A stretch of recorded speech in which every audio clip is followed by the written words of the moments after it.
As we read the gospel records, we read eyewitness accounts of the life and ministry of the Lord Jesus. In a sense, the Gospels are just the beginning of Christ's work.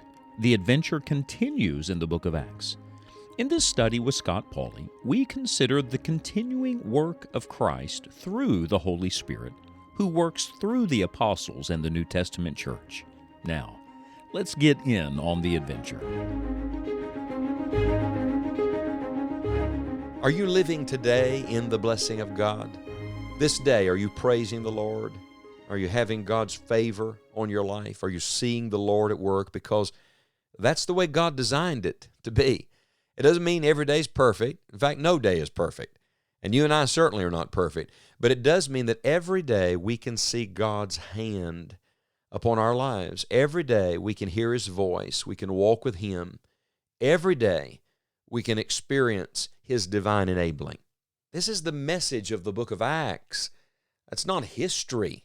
It's not just we're looking back to something that happened. No, that same God is at work in us. The same gospel that was preached in Acts chapter 2, the same Christ that saved, the same Holy Spirit that indwelt, the same work that God set in motion in Acts chapter 2, He is continuing to do at this present hour. In our last study, we established the fact that Pentecost was a day, great day, wonderful day, but it was only one day, and from that day now, every day God wants to work. That the Christian experience and the work of the church must be more than one day. We learned in the closing verses of Acts chapter 2 that it must be a season of blessing. More than one day, a season of blessing. Let's come now to chapter 3 and verse 1 and add something to that today. The Bible says now. I like that first word, now. God works in the now. Don't get stuck in yesterday. You can't change that. You can't fast forward to tomorrow. It's not here yet. You have today. You have now. The present tense God is working right where you are now. Peter and John went up together into the temple at the hour of prayer, being the 9th hour. Now, when you read that first verse, is that just information? Nothing in Scripture is just information. It's revelation. This is not incidental text. This is inspired text. What is God's message to us? Why does God tell us these details? What is the divine significance of this in Acts chapter 3 and verse number 1? We're coming to the miracle. In our next study, we'll return to this same passage. I hope you'll meditate in the opening 8 verses of Acts chapter number 3, because the Lord's getting ready to heal a lame man and do some big things, and the adventure continues. But don't miss what Peter and John were doing.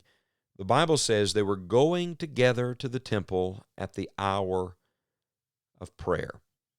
The Christian life is more than one day. We've learned first it must be a season of blessing, and then it must also be an hour of prayer. I'm thinking of the words of that old hymn now, sweet hour of prayer that calls me from a world of care and bids me at my Father's throne make all my wants and wishes known. In seasons of distress and grief, my soul has often found relief and oft escaped the tempter's snare by thy return, sweet hour of prayer.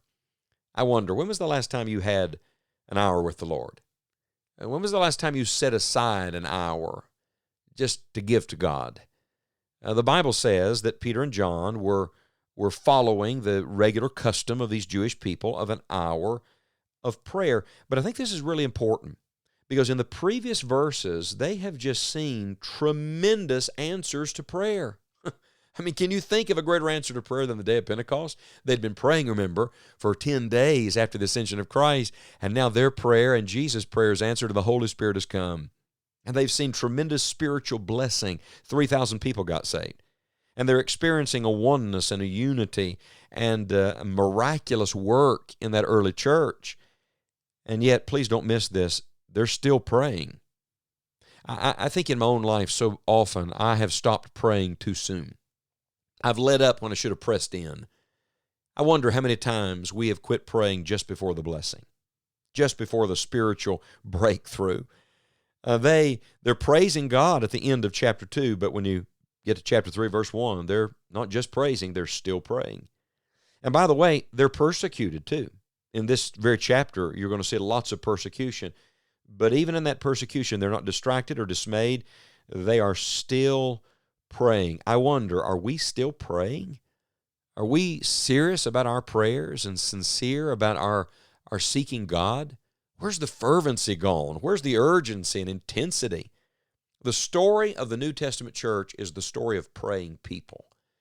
You see, they didn't have one prayer meeting and stop at that. Prayer is for them a way of life. They're living by Paul's admonition to pray without ceasing. That's the Lord's way. Prayer is not just something you do. It should be a part of the fabric of your Christian experience, as natural as breathing, and by the way, as necessary as breathing. If you're going to have the divine power and the divine enabling, then you must be a person of prayer. Can I point something really interesting out, though? The hour of prayer here, the Bible says, is the 9th hour. Now, that's important, because at the temple, this was not the hour of sacrifice. It was the hour that followed the sacrifice, the hour of prayer. Oh, I love this thought. They didn't go to the temple to sacrifice. Do you know why? Because their sacrifice had already been completed. The Lamb of God had come. The final, full, forever sacrifice for sin had already been slain, and they knew they were leaning on His sacrifice. They were trusting in His shed blood. So they're not coming to gain forgiveness. They're not coming for their salvation. They're coming rather simply to pray. And I would also point out to you, they're praying at the same hour that Jesus died. Notice, please, it's the 9th hour. That's 3 o'clock in the afternoon by the Jewish clock. Oh, this is wonderful. When Jesus died on the cross, He said, "It is finished." You know what He did at that moment? He opened heaven to us. That's right. When the Lord Jesus Christ came to the end, He brought us a wonderful beginning. He opened heaven to us. He completed the transaction so that you and I could enter in, so that we could pray with confidence. They are going to prayer on the merit of what Jesus Christ had done for them. I would also point out to you that it's while they're on the way to prayer that the power falls. It is as they are simply obeying and going to the place of prayer. It's not about the place, you see. It's about the person. It's about God. It was as they were going to the place of prayer at this hour that the Lord showed up and did something out of the ordinary. I just have to believe that if more of God's people were diligent about their prayer lives, we would see more of the miraculous power of God. We'd see more of what the Lord wants to do. The adventure does continue. Do you know where it continues? On our knees. It continues in the secret place of prayer. You see, there is no adventure like the adventure of prayer, seeking God and then seeing God answer. I tell you, there's nothing more exciting this side of heaven than seeing the Lord intervene in direct answer to prayer. And so, I want to challenge you to pray on today, my brother, to pray on today, my sister. Be like Peter and John, one in this spirit of prayer.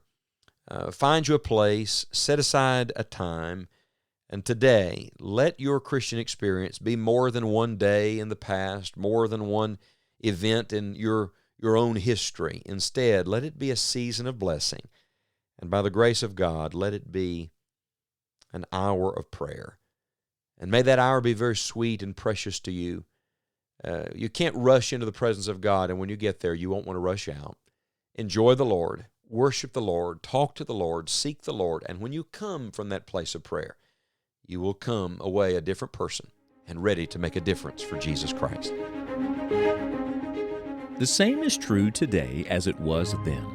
The Lord is at work in this world through His Holy Spirit, drawing people to Himself. What a privilege as God's children to be a part of what God is doing in this world today. If you'll visit enjoyingthejourney.org, you will find many resources that will equip you as you walk with the Lord. You will find previous podcast series and episodes, full-length Bible messages, and a topical search engine that will aid you in studying Bible subjects. If this podcast is a blessing to you, we hope you will share it with a friend. Be sure to join us on the next episode of this continuing adventure through the book of Acts.